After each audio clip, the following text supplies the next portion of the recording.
Reppin' Philly ain't a choice, it's a way of life. PhillyGoat.com is your one-stop shop for Philly pride. Use the promo code Jim Montgomery for 10% off. Look fresh, stay Philly, Philly Goat. Go Birds.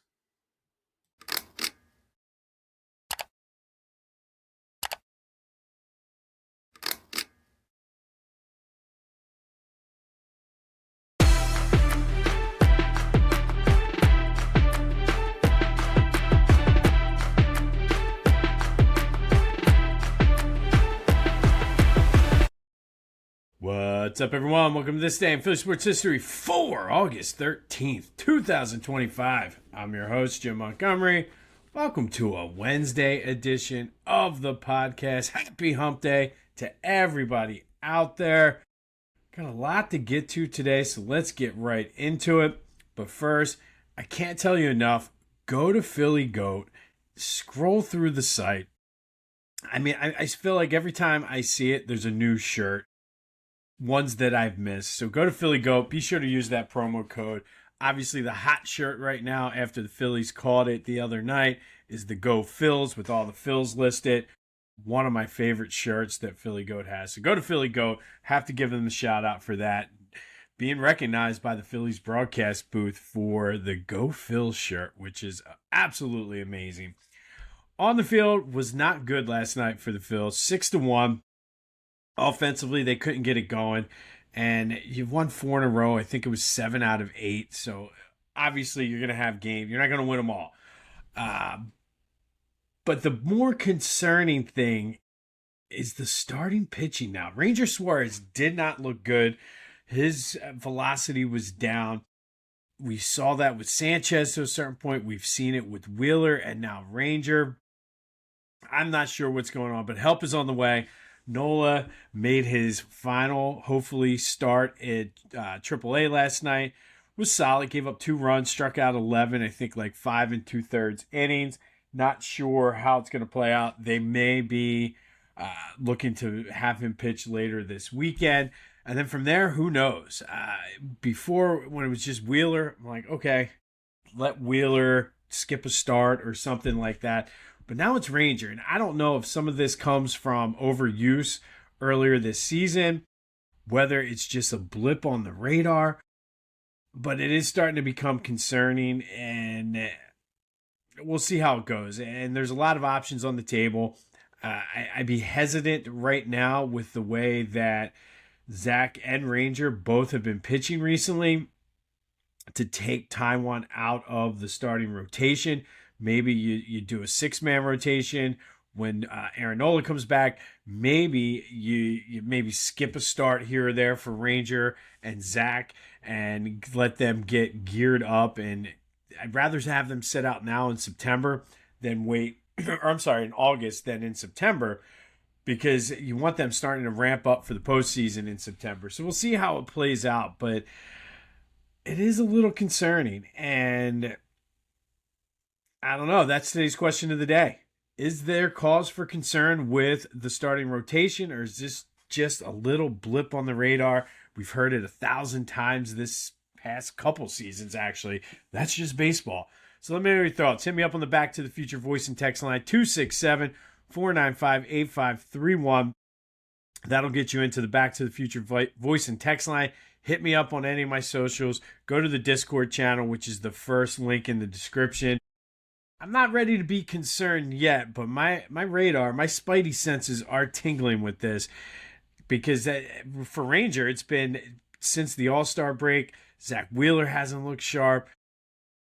We'll see what happens, but Christopher Sanchez takes the mound tonight.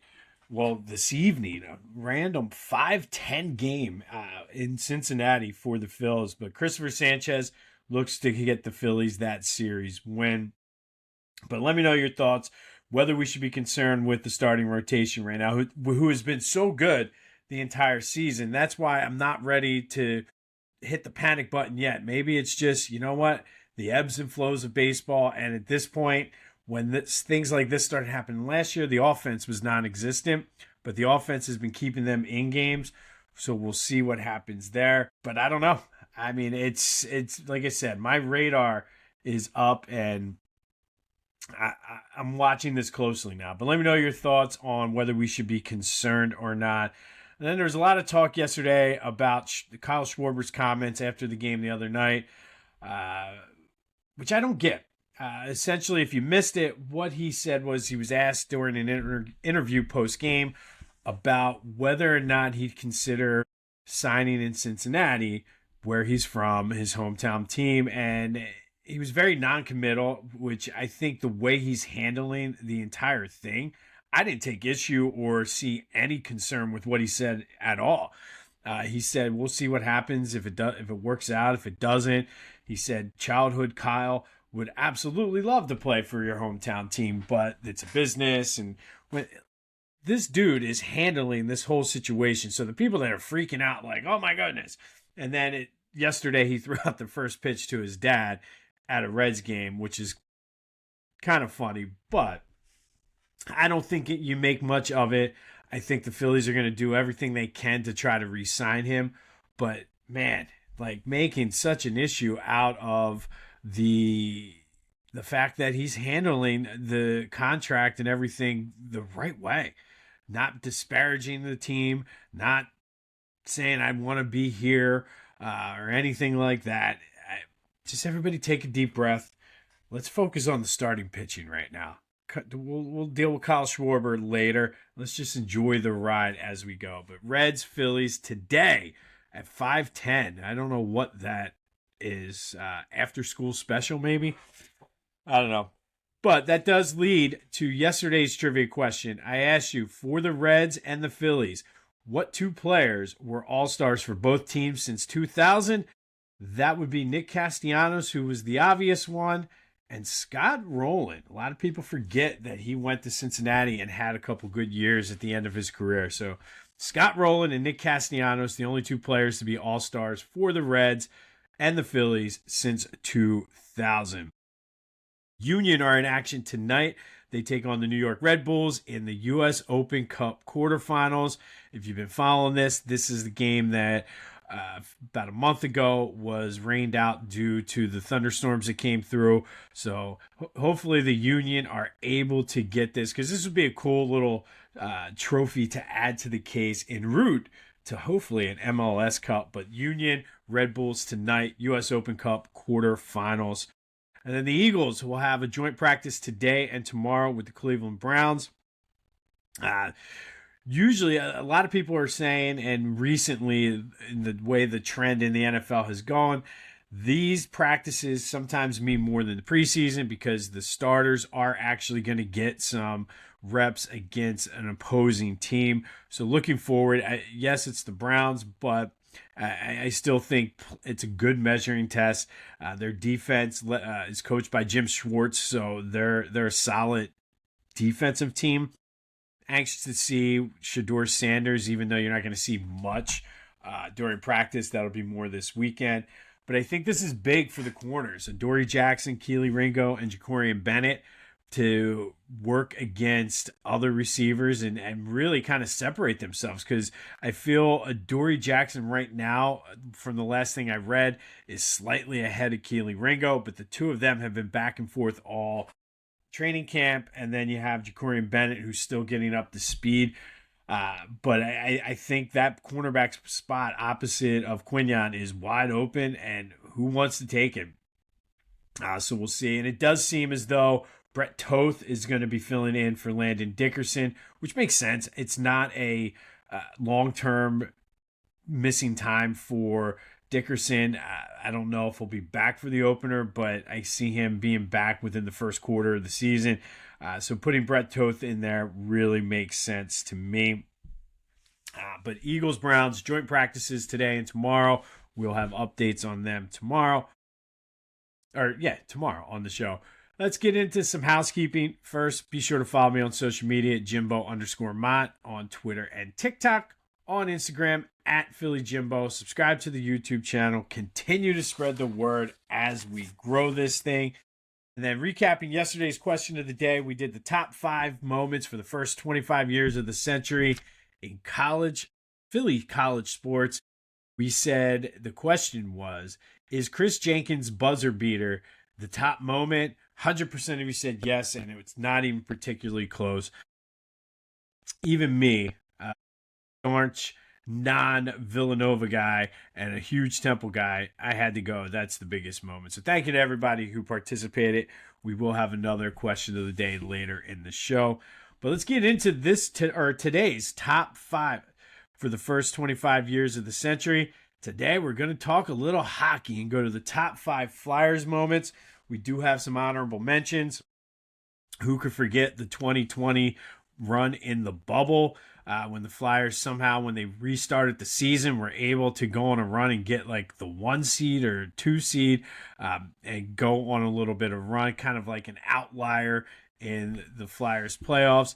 Then the 2010 Eastern Conference Final, Game 6, when they forced overtime against Tampa Bay before losing Game 7. Lots of good Flyers moments. We left off, I mean, this one's not a positive one, but obviously Game 7 of the 2000 Eastern Conference Final when Eric Lindros got hit by Scott Stevens. That obviously was a moment. Not one we like to remember, but it was a big moment for that. All right, so here is the top 5 list of Flyers moments since 2000. Number 5, the shootout win against the Rangers in 2010 just to get into the playoffs. And we all know the magical run to the Stanley Cup final that the Flyers went on that year. But a lot of people forget because of all of the other things that happened in the playoffs, they had to win a shootout just to get in to the playoffs that year. Number 4 on the list, Jeremy Roenick's overtime winner against Toronto to clinch the series in 2004.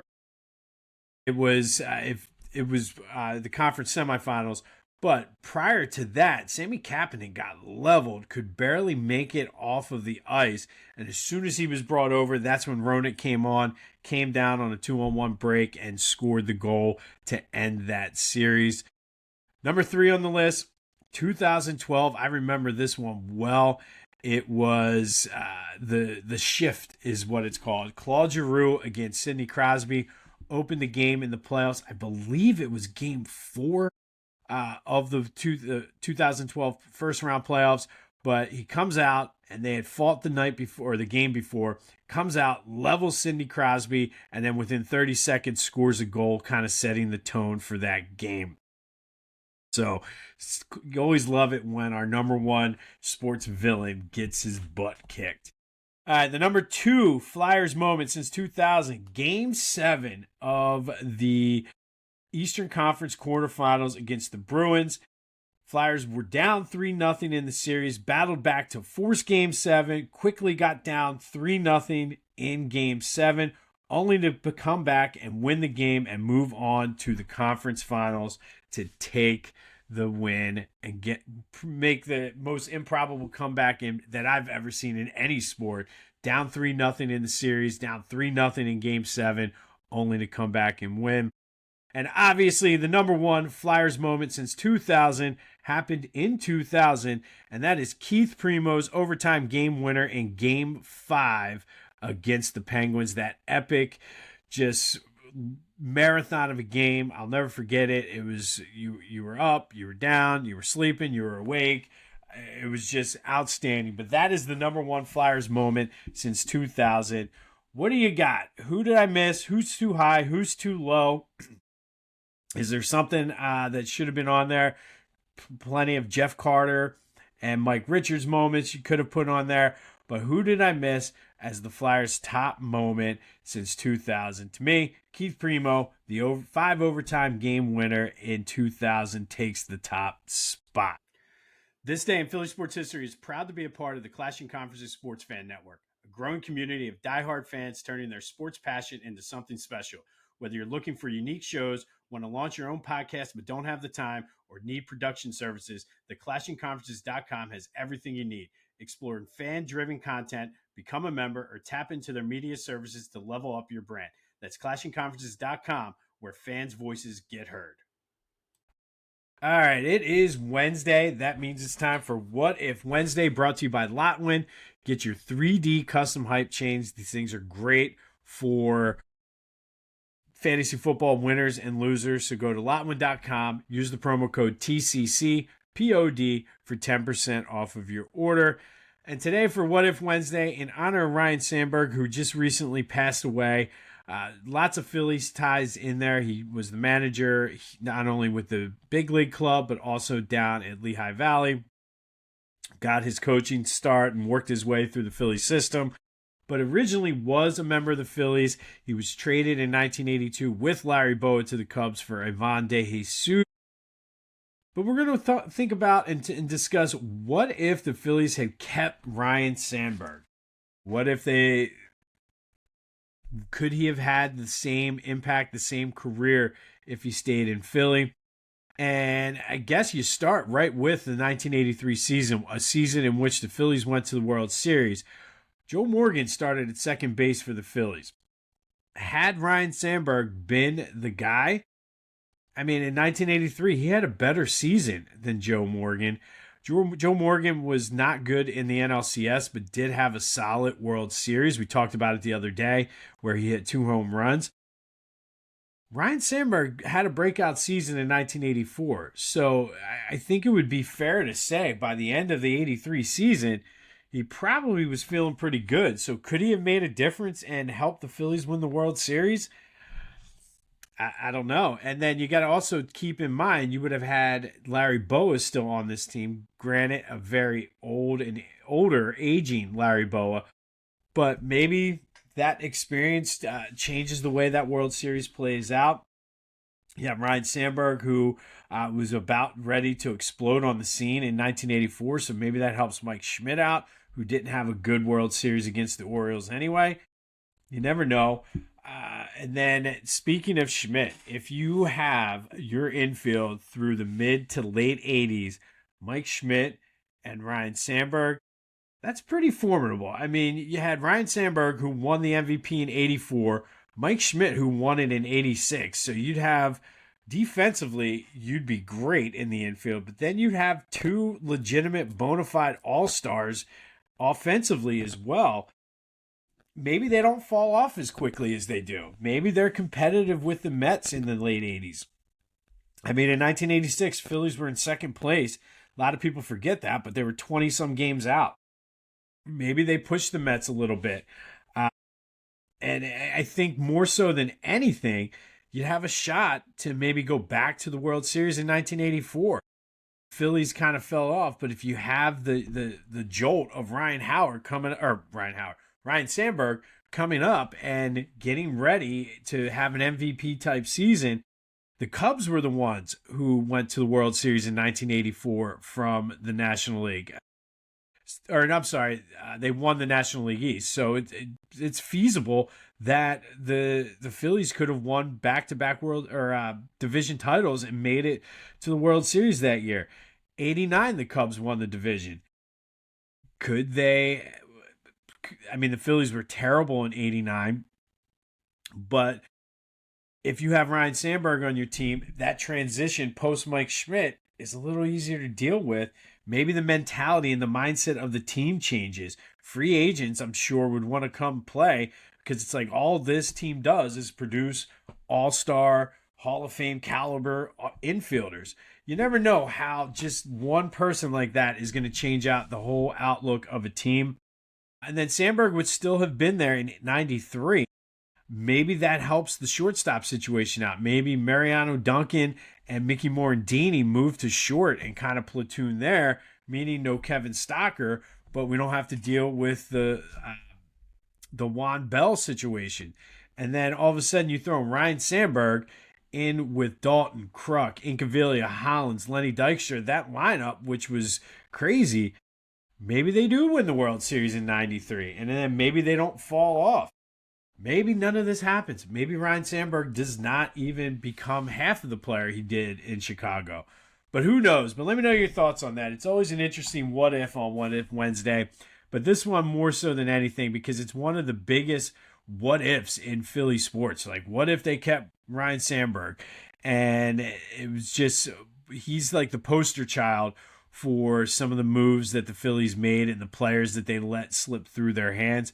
But what do you think? Would it have made a difference in the late 80s, early 90s Phillies, who were just awful, awful teams?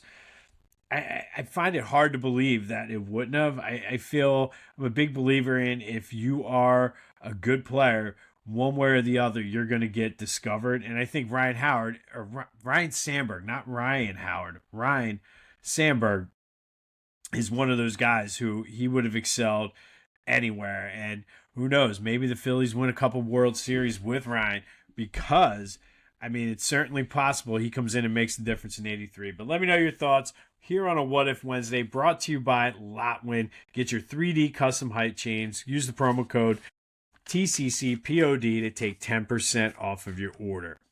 All right, so we're going to stick with Ryan Sandberg today for our trivia. And Ryan made an all-star team every year from 1984 to 1993, National League second baseman. During that time, only one Philly second baseman made an all-star game, and he made it to who was the Phillies all-star second baseman from 1984 to 1993. He only made it twice, but it just goes to show the stability that Ryan could have provided to the Phillies roster. So hit me up on the Discord, any of my social media for that. And then August 13th, big day in Phillies and Eagles history. First, we'll go back to 1972. Phillies split a doubleheader at the Vet against the Expos. But that team was just terrible. That 72 team, we talked about it with Steve Carlton winning 27 games, but the team only winning 59. So in order to spice up the crowd experience, Bill Giles decided to hire the great Wallenda to walk from right field to left field on a tightrope high above the Vet. He was successful, but it was a little hairy there at times. About halfway through, he realized the rope wasn't taut enough, kind of panicked, told the people that were sitting below him to move out of the way, just in case he fell. Did complete the walk across the Vet, even did a handstand about halfway through over second base. But it was touch and go there, and I think he made about $3,000 for it. But on this day in 1972, they split the doubleheader, but the great Wallenda walked across the length of the Vet from right field to left field on a tight rope in an effort to spice up the crowd experience. And better way to spice up the crowd than having a guy fall 700 feet from a tightrope on top of you. Anyway. And then fast forward to 2010, Cole Hamels and R.A. Dickey put on a pitcher's duel. Both of them, much like yesterday, both of them pitched a complete game. But R.A. Dickey, who was a Phillies killer, I feel like they never could do anything against him because of the stupid knuckleball. But he only gave up one hit that happened to be to Cole Hamels as the Mets win it 1-0. Cole Hamels, to his credit, only gave up 5 hits, but one of them was an RBI double to Carlos Beltran. But what a pitcher's duel by a guy who always gave the Phillies fits. But R.A. Dickey one hit the Phillies, and that one hit happened to be Cole Hamels, and that happened on this day in 2010. And then let's go do some Eagles. We're at that point where we're going to start switching it up from nonstop Phils, which is a good thing and a bad thing in a way. Like I said before, it means the school year is starting, but it also means football season is around the corner. And first, we'll go back to 2001. Eagles and Ravens were scheduled to play a preseason game today. It was the first game that we were going to attend as season ticket holders. We were looking forward to it. Unfortunately, the Vet had other ideas. The game was postponed and then eventually canceled due to large divots in the turf that just caused unsafe playing conditions. I remember being miserable because you get in there. They delayed the game. We thought it was maybe because of weather. You see that a lot in preseason. Then found out it was the turf. You could see the guys walking out there looking at the turf. And if you've ever seen the video, it was bad. However, we knew the link was on the way. A couple days later, the NFL was like, look, we're not even going to play this game. And to this day, I know I was reading the article as I was brushing up on it yesterday. They were saying that fans were asking for refunds. I don't know if we ever got our refund. I think the Eagles still owe us money. And back then, it wouldn't have been a lot, but they owe us like $30. Yeah, I'm going to have to check in on that. I don't know if I ever got my refund. And then fast forward to 2009, the Eagles shock everyone in the NFL and Philadelphia when they signed Michael Vick to a 2-year deal. The deal was announced roughly around halftime of the preseason game against the Patriots. And I remember everybody in the stadium that day, it was another preseason game we happened to be at, was not happy. Like, it was a split reaction, but kudos to Joe Banner, Andy Reid, Donovan McNabb, who helped lobby for Michael Vick to come to Philly, for giving the dude a second chance. Look, I'm not going to sit here and condone dogfighting, but he did his time, had his punishment, came out, and really seemed to have turned his life around. Was a good piece for the Eagles for a couple years. He's now into coaching. He's down at Norfolk State as the head coach there. And again, I know it was a controversial thing, but I think it was the right move. He certainly held up to his end of the bargain, both all on and off the field. But on this day, the Eagles signed Michael Vick, who was trying to get back into the NFL after being suspended for being in prison for the dogfighting ring. But it really worked out, and it was a move that Vick had an outstanding 2010 season and had solid moments throughout his career, and now is the head coach at Norfolk State. But that all happened on this day in 2009.